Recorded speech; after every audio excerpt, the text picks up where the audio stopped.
Għal-sena oħra qed jerġa' jittella l-konkors tal-Anja tal-Poplu fejn din is-sena qed jiġi mfakkar il-50 sena anniversarju. Matul din l-edizzjoni speċjali se jintwerew mumenti u filmati speċjali li jiċċelebraw l-istorja ta' dan il-konkors. Net News tkellem ma' Eric Montfort li huwa l-koordinatur ta' Net Television għall-Anja tal-Poplu dwar l-istorja ta' dan il-konkors. Il-bażi ta' dan il-festival huwa it-tema soċjali.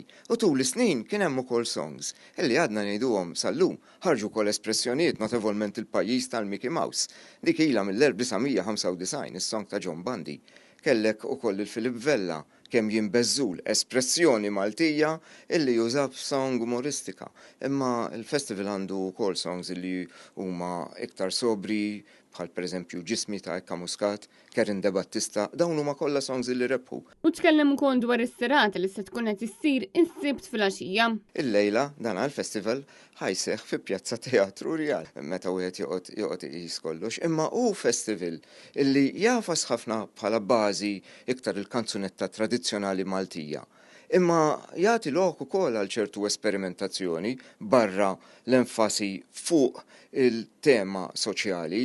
Eric Montfort tkellem ukoll dwar l-importanza tal-Anja tal-Poplu fir-rigward tal-lingwa Maltija. Il-Festival l-Anja tal-Poplu kien ħareġ minħabba illi kien hemm tħassib anke dak iż-żmien dwar l-użu tal-Malti. Kellek nies bħal Professur Manuel Mifsud illi kien diġà favur illi jintuża il-Malti fil-medja għaliex kien hemm diġà anke programmi bl-Ingliż fir-rediffusion dak iż-żmien għaliex laqqas Radio Malta ma kien hemm tard fis-snin 60. U minħabba fekk mbagħad ħareġ dan il-festival biex jenfasizza l-użu tal-Malti u jkun hemm ukoll temi soċjali. L-Anja tal-Poplu huwa sinonimu mal-kanzunetti oriġinali bil-lingwa Maltija fejn diversi artisti lokali mill-1973 bdew il-karriera tagħhom minn dan il-konkors.